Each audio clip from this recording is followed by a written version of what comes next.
हुकमाची राणी या मालिकेत प्रेक्षकांनो असला भारी मस्त असा जबरदस्त ट्विस्ट येताना आता आपल्याला पाहायला मिळणार आहे. इकडे राणी आपली फायनली केस जिंकलेली असते, पण ही केस जिंकता जिंकता राणीच्या मार्गामध्ये इतके सारे अडथळे आले असतात ना प्रेक्षकांनो. त्यातला एक मोठा अडथळा म्हणजे ही जी उर्मिला असते ना, ती प्रसादाच्या शिऱ्यामध्ये राणीच्या इकडे आता असं औषध मिसळत असते की जेणेकरून राणीचा आवाज पूर्णपणे बंद होणार. पण आपली राणी मात्र कोर्टामध्ये केस जिंकते. पण हे सगळा प्रकार या उर्मिलाने केल्यामुळे आपली मालती ह्या उर्मिलाचं चांगलंच थोबाड फोडताना आपल्याला पाहायला मिळणार आहे. पण हे सगळं कसं घडलं, राणीने नक्की केस कशा प्रकारे जिंकली, नक्की मालिकेमध्ये असं काय घडलं की इकडे राणीचा आवाजही गेला नाही आणि आपली राणी मस्त थाटामध्ये केसही जिंकली, हे जर तुम्हाला जाणून घ्यायचं असेल तर नक्कीच आपला हा व्हिडिओ तुम्ही शेवटपर्यंत पहा. प्रेक्षकांनो, तुमच्या सगळ्या प्रश्नांची उत्तरं तुम्हाला नक्कीच मिळून जातील.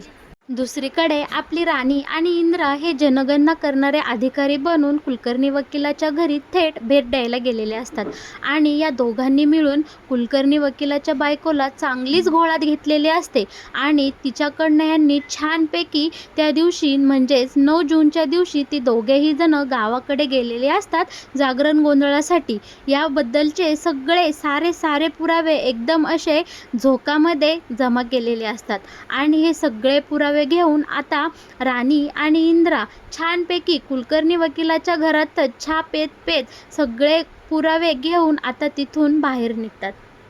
खरं तर कुलकर्णी वकिलाच्या बायकोनेच थेट राणीच्या मोबाईलवर सगळे फोटोज पाठवून इकडे चांगलीच आता ह्या खोटं बोलणाऱ्या कुलकर्णी वकिलाची चांगलीच आता जिरवलेली असते.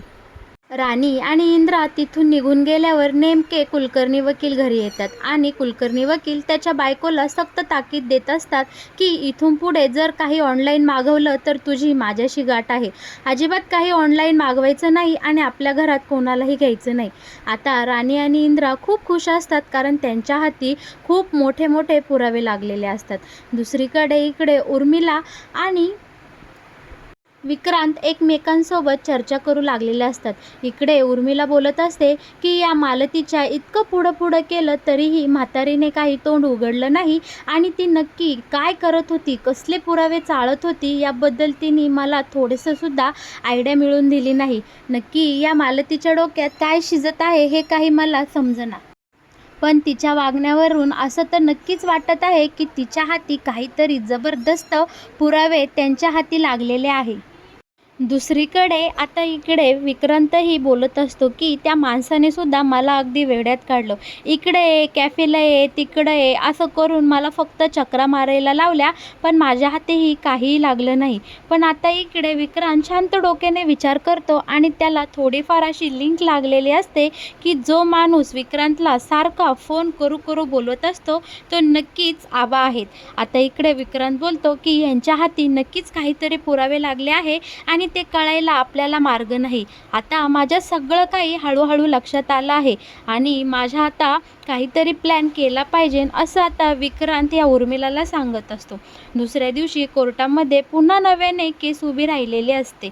बरं का, इकडे आता राणी आणि इंद्रा एकमेकांसोबत बोलत असतात. इंद्रा सांगत असतो की राणी, आजचा दिवस खूप महत्त्वाचा आहे, सगळे काही पुरावे एकदम व्यवस्थितपणे मांड आणि आपली केस तू जिंकलीच पाहिजे. आणि इंद्रा आता इकडे राणीला ऑल द बेस्ट बोलतो. आता राणीसमोर हा कारखानीस वकील आलेला असतो. तो मात्र राणीला खूपच असं तोऱ्यामध्ये आणि गर्वामध्ये फुगून बोलत असतो आणि म्हणत असतो, राणी, आज तू तुझ्या आयुष्यातली पहिली केस हरणार आहेस. आणि इकडे आता हा जो असतो ना कारखानीस वकील, तो खूप गर्वाने फुगलेला आपल्याला पाहायला मिळणार आहे. आता जज साहेब कोर्टात येतात आणि पुढच्या कारवाईला सुरुवात करा असं दोघांनाही इकडे सांगतात. आणि आता इकडे कारखानीस वकील जज साहेबांसमोर उभा राहतो आणि सांगतो, जज साहेब, माझे जे अशील आहेत ते एकदम निर्दोष आहेत आणि मला जी काही त्यांची बाजू मांडायची होती आणि जे काही पुरावे सादर करायचे होते ते ऑलरेडी मी मागच्या हिअरिंगला सगळं काही तुमच्यासमोर सादर केलं आहे आणि आता ही केस पुढं जास्त काही ताणण्यात काहीही तथ्य राहिलेलं नाही. त्यामुळे मी तुम्हाला विनंती करतो की तुम्ही या केसचा निकाल माझ्या अशिलाच्या बाजूने द्यावा आणि ही केस थांबवावी, कारण जास्त दिवस कोर्टाचा वेळ खाण्यात आणि केसला काहीतरी वेगळं वळण देण्यात काहीही अर्थ नाही. यावर आता राणी बोलते की ऑब्जेक्शन मिलॉर्ड, कोर्टामध्ये ही केस जास्त दिवस चालू नये असेही मला वाटते, पण जसे माझे सहकारी वकील कारखानीस वकील बोलत आहे की माझे अशील म्हणजेच हे गुन्हेगार आहे आणि त्यांचे अशील बरोबर आहे, हा दावा मात्र चुकीचा आहे. मी गेल्या वेळी काही कोर्टाकडून वेळ मागवून घेतला होता का, मला आज नक्कीच काहीतरी तुम्हाला सांगायचं आहे. तेव्हा कारखानीस वकील बोलतात, ह्यांच्या नुसत्या सांगण्यावर तुम्ही विश्वास ठेवू नका, काहीतरी पुरावे सादर करा. तेव्हा राणी बोलती, जज साहेब, तुम्ही माझ्या सहकारी वकिलांना सांगा की तुम्ही जरा कोर्टामध्ये धीर ठेवा. इथे सत्याची नेहमी विजयत होत असतो. मला तुमच्यासमोर काही पुरावे सादर करायचे आहे, पण त्यासाठी मला तुम्ही वेळ द्यावा अशी मी विनंती करतो. तेव्हा आता इकडे जज साहेब राणीला बोलतात की तुम्ही तुमची बाजू मांडायला सुरुवात करा. आता राणी त्या कुलकर्णी वकिलाला कटघऱ्यामध्ये बोलवते आणि जज साहेबांसमोर त्याला खूप सारे प्रश्न विचारून भंडावून सोडते. तेव्हा आता इकडे कारखानीस वकील ऑब्जेक्शन बोलून बोलत असतात की ॲडव्होकेट राणी महाडिक बिना पुराव्याचे काहीही बोलत आहेत. तेव्हा आता इकडे राणी जज साहेबांना विनंती करते की प्लीज तुम्ही जज साहेब, प्लीज तुम्ही या कारखानीस वकिलांना शांत राहायला सांगा, मला माझी बाजू मांडण्यामध्ये व्यत्यय येत आहे. आता जज साहेब रागाने कारखानीस वकिलाला सांगतात की राणी महाडिकांचं पूर्णपणे बोलणं होस्तवर तुम्ही अजिबात मध्ये बोलायचं नाही, एकही ऑब्जेक्शन घ्यायचं नाही. राणी महाडिक, तुम्ही तुमची बाजू पूर्णपणे मांडा. आता राणीने इकडे मस्तपैकी कुलकर्णी वकिलाला बोलवलेलं असतं आणि कुलकर्णी वकिलावर एकदम प्रश्नांचा भडीमार करते की तुम्ही त्या दिवशी नक्की कुठे होता, 9 जूनच्या दिवशी तुम्ही कोर्टात होतात का, नक्की तुमच्या गावी गेला होतात. तेव्हा आता इकडे कुलकर्णी वकील बोलताना गडबडतो, कारण कुलकर्णी वकिलाच्या आता हळूहळू लक्षात आलेलं असतं की राणीच्या हाती काहीतरी ठोस पुरावे लागलेले आहेत. तेव्हा आता राणी बोलते की जज साहेब, ज्या दिवशी हे ॲडव्होकेट कारखानीस बोलत आहेत की आम्ही म्हणजेच इंद्रजित महाडिकांनी नोटरी वकिलांसमोर त्या डॉक्युमेंटवर सह्या केल्या, खरं तर त्या दिवशी हे नोटरी वकील त्यांच्या बायकोला घेऊन एका ट्रॅव्हलने 3 दिवसासाठी त्यांच्या गावी जागरण गोंधळ घालण्यासाठी गेले होते. आणि हो, हे नुसतं मी बोलत नाही आहे, तर या सगळ्याचे माझ्याकडे ठोस पुरावे आहे. ज्या बसने हे वकील गावी गेले होते त्या बसची तिकिटे, रिटर्न परतीच्या प्रवासाची तिकिटे, हे तर सगळ्यात मोठा पुरावा राणी आता जज साहेबांसमोर कोर्टामध्ये सादर करते. शिवाय त्या नोटरी वकिलाच्या बायकोने राणीला जे काही फोटोज आणि व्हिडिओ दिले होते ते सुद्धा सगळे ती स्वतः आता इथे कोर्टामध्ये सादर करते आणि ते तिने स्वतः त्यांच्या बायकोकडनं मिळवले आहे हे सुद्धा इथं एकदम पुराव्यानिशी सादर करते. आता नोटरी वकिलाला खोटं बोलणं अजिबात परवडणारं नव्हतं. तेव्हा नोटरी वकील आता त्याचा गुन्हा पूर्णपणे मान्य करतो आणि सांगतो की हो, मी त्या दिवशी गावी गेलो होतो. आता कुलकर्णी वकील कोर्टामध्ये जज साहेबांसमोर मान्य करतो की हो, मी खोटी साक्ष दिलेली आहे, कोर्टामध्ये मी खोटं बोललेलो आहे. आता जज साहेब यावर निकाल देतात की नोटरी वकिलाची सनद काही दिवसांसाठी रद्द व्हावी, त्याचं लायसन रद्द व्हावा आणि नोटरी वकिलांनी 1,00,000 रुपये या केलेल्या गुन्ह्याबद्दल, कोर्टात खोटी साक्ष दिल्याबद्दल दंड आकारावा आणि त्याने जर कोर्टामध्ये दंड भरला नाही तर पोलिसांनी सरळ त्यांच्यावर फौजदारी कारवाई करावी. असा इकडे आता राणीच्या बाजूने मस्तपैकी कोर्टात निकाल लागलेला असतो आणि राणी जिंकलेली असते. कारखानीस वकिलाचं मात्र पारच इकडे आता स्वाभिमान दुखावलेला असतो आणि तो हरलेला असतो. राणीसमोर खाली मान घालून आणि रागारागाने कारखानी वकील निघून जाणार तर राणी मुद्दामून त्यांना चिखळून देते की होय कारखानीस वकील, आपण कुठे संध्याकाळी पार्टी करायची, तुम्ही तर आज हारला आहात. आणि आता त्यांच्या नाकावर टिचून राणी मस्तपैकी तिच्या विजयाचा जल्लोष साजरा करते. पण या सगळ्यामध्ये राणीला मात्र आता दुसरी तारीख मिळालेली असते आणि त्या शेवटच्या तारखेला राणीला असं कोर्टामध्ये सिद्ध करायचं असतं की इंद्रजित सरांनी त्या ज्या सह्या अजिबात मर्जीने केल्या नाही, तर या विक्रांत सरांनी त्यांच्याकडून या सगळ्या सह्या खोट्या नाटं बोलून करवून घेतल्या आहे. आणि सगळ्यात महत्त्वाचं म्हणजे कारखानीस वकिलांनी जो कोर्टामध्ये मुद्दा मांडलेला असतो की त्या सह्या खरं तर इंद्रजित महाडिकांनीच केलेल्या आहे आणि हे अगदी कायदेशीररित्या इकडे मान्य झालेलं आहे. प्रूफ मिळालेला आहे की त्या सह्या स्वतःहून इंद्रजित महाडिकांनीच केलेला आहे. आता हा जो मुद्दा कारखानीस वकिलांनी कोर्टामध्ये मांडलेला असतो तो बाकी राणीला पुढच्या हिअरिंगला खोडून काढायचा असतो.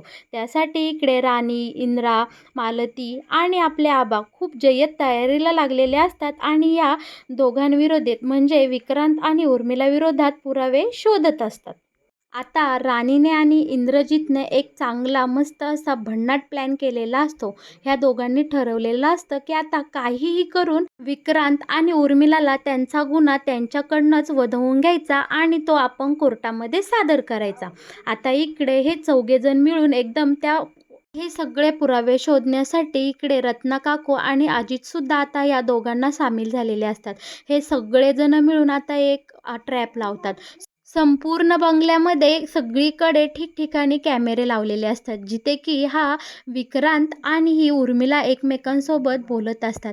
आणि आता हे दोघेजण असे काहीतरी म्हणजे आपली इंद्रा आणि राणी या विक्रांत आणि उर्मिलाला असे काही चिथवून देतात, इतके भडकवतात की ती दोघेजण जाऊन आता चांगलेच या सगळ्यांच्या ट्रॅपमध्ये अडकतात. आतमध्ये इकडे इंद्राचं आणि विक्रांतचं बाहेर जोरदार भांडण होतं आणि हा आता इंद्रा बोलत असतो विक्रांतला की तुझ्यासारखा नालायक भाऊ माझा आहे याची मला लाज वाटत आहे. तू मला फसवलं आणि सह्या घेतल्यास याचा आम्हाला खूप राग आलेला आहे आणि तुला मी नाही सोडणार. नाही कोर्टामध्ये तुला सगळ्यांसमोर माझं पाय धरायला लावलं तर काय आलं. आणि इकडे आता उर्मिलाला सुद्धा राणी खूप काही सुनावते आणि तिलाही चितळून देते की जेणेकरून हे दोघेजण रूममध्ये गेले किंवा बंगल्यातल्या कोणत्या तरी एका ठिकाणी जाऊन या केसवर चर्चा करतील. आणि अगदी राणीने आणि इंद्राने ठरवलेलं असतं अगदी तसंच सगळं घडतं. हे दोघे जण बंगल्यामध्ये जातात आणि त्या थेट कॅमेऱ्याखाली जाऊन बोलू लागतात की तुम्ही कितीही प्रयत्न करा रे, पण मी फसवून या इंद्राची सही डॉक्युमेंटवर घेतली आहे हे कोर्टामध्ये तुम्ही सिद्धच करू शकणार नाही. तुम्ही कितीही फिल्डिंग लावा आणि काहीही करा, तुमच्या हाती एकही पुरावा लागणार नाही याची आम्ही चोख काळजी घेतली आहे. राणी, झालं आता शेवटची इयरिंग झाली की तुमचा सगळा माज उतरणार आणि तुम्ही आमच्या पायाशी नाक घासत येणार याची मला गॅरंटी आहे. आणि इकडे विक्रांत आणि उर्मिला एकमेकांसोबत सगळं कसं कसं फसवून इंद्राची सही घेतली आणि सगळी प्रॉपर्टी हडप केली हे सगळं बिनधास्तपणे एकमेकांसोबत बोलत असतात आणि ते सगळं काही त्यावर असलेल्या कॅमेऱ्यामध्ये कैद झालेलं असतं. आता सफाईने अजित काय करतो ते कॅमेऱ्याचं CCTV फुटेज राणीच्या हाती नेऊन देतो. आता इकडे राणीच्या हाती सगळ्यात मोठा पुरावा लागलेला असतो आणि ही केस एकदम मजबूत झालेली असते. 100% राणी आता केस कोर्टामध्ये जिंकणार असते. पण याची कुणकुण मात्र आता इकडे उर्मिलाला लागलेली असते. उर्मिला बोलते की आता मी असं होऊन देणार नाही. मला तर पुरावे नष्ट करता येणार नाही पण मी राणीचा आवाज नक्कीच बंद करू शकते. आता देवापुढे छान प्रसादाचा शिरा बनवून रत्नाआईने ठेवलेला असतो आणि रत्नाआईने अजितने एवढी मोठी मदत केल्यामुळे मालतीही एकदम तिच्यासोबत छान वागू लागलेली असते. आता काय होतं बरं का प्रेक्षकांना पुढे, आता इथे देवासमोरचा प्रसाद रत्नाई राणीच्या हाती देते आणि ती म्हणते की बाळा हा प्रसाद खा आणि तू ही केस आज नक्कीच जिंक. खऱ्याचा विजय होऊ दे आणि असत्याचा नायनाट होऊ दे. पण या प्रसादामध्ये आपल्या ह्या उर्मिलाने काय केलेलं असतं, आवाज बसायचं औषध टाकलेलं असतं जेणेकरून कोर्टामध्ये राणी काहीही बोलू शकणार नाही. आणि राणी तर प्रसाद खाल्लेला असतो आणि सगळेजण कोर्टात गेलेले असतात. बरं का आता इकडे कोर्टात जज साहेब येतात आणि नवीन केस सुरू होते. तेव्हा आता राणी मात्र कोर्टामध्ये एकदम फडाफड बोलत असते. तिने सगळे काही पुरावे ते CCTVचं फुटेज वगैरे आता इकडे जज साहेबांना दाखवून कोर्टामध्ये हे सिद्ध केलेलं असतं की इंद्रजित महाडिक यांची खोटी सही विक्रांत महाडिकांनी फसवून घेतली आणि सगळी प्रॉपर्टी हडप केली आहे. सगळा प्रकार कोर्टामध्ये आता उघड झालेला असतो. राणी अखेरीस केस जिंकलेली असते आणि त्यांची जी काही गेलेली प्रॉपर्टी असते ती राणीला मिळालेली असते. इंद्रजित आणि घरचे सगळेच, मालती सगळे खुश असतात आणि आता सगळेजण कोर्टाबाहेर येतात. तेव्हा तिथे आता ही उर्मिला राणीसमोर जाते आणि रागारागाने म्हणते, "काय गं, मी तुझ्या विरोधात एवढा मोठा प्लॅन केला होता, मग तुझा आवाज बसला कसा नाही?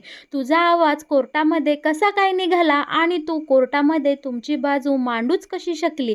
मला या प्रश्नाचं उत्तर दे राणी." इकडे आता उर्मिला आणि विक्रांत खूप खूप रागाने वैतागलेले असतात आणि ते काय वागत आहे, काय विचारत आहे याचा जराही त्यांना कल्पना नसते. पण आता इकडे रत्नाई आणि मालती उर्मिला समोर येते आणि आता उर्मिलाला मालती बोलू लागते, "तू जो काही हा घाणेरडा प्रकार केला ना, तो आम्ही दोघींनीही पाहिला होता.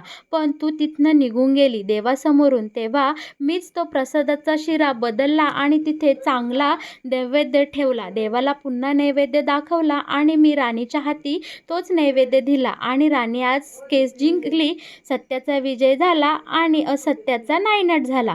आणि आता इकडे आपली ही जी मालती असती ना, ती उर्मिलाच्या सणसणीत एक थोबाडीत लगावून देते आणि बोलते, "निदान देवाला तरी घाबर गं. असे घाणेरडे कृत्य करताना तुझा हात कापरला नाही का? देवाच्या प्रसादामध्ये असं नको नको ती औषधं घालतेस आणि दुसऱ्याचं वाईट चित्ते. तुला लाज नाही वाटत? अखेरीस सत्याचा विजय झाला आणि आमची प्रॉपर्टी आम्हाला मिळालीच आहे. माझ्या राणीने करून दाखवलं आणि तिने मला दिलेला शब्द आता इथे पाळलेला आहे." आता इकडे मालती राणीचं खूप तोंड भरून भरभरून कौतुक करताना आपल्याला पाहायला मिळणार आहे. तर मग प्रेक्षकांनो, कसा वाटला तुम्हाला हा हुकमाची राणी या मालिकेत येणारा हा नवीन ट्विस्ट? आणि हो, असेच मालिकेचे नवनवीन अपडेट सगळ्यात आधी जर तुम्हाला पाहिजे असतील तर तुम्ही आपल्या या चॅनलला नक्की सबस्क्राईब करा. आणि हो, आपल्या या व्हिडिओला लाईक केल्याशिवाय अजिबात पुढे जाऊ नका. आणि या मालिकेत घडणाऱ्या प्रत्येक प्रसंगाविषयी आणि या येणाऱ्या नवीन ट्विस्टविषयी तुमचं जे काही मत असेल ते मला नक्कीच आपल्या कमेंट बॉक्सद्वारे कळवा.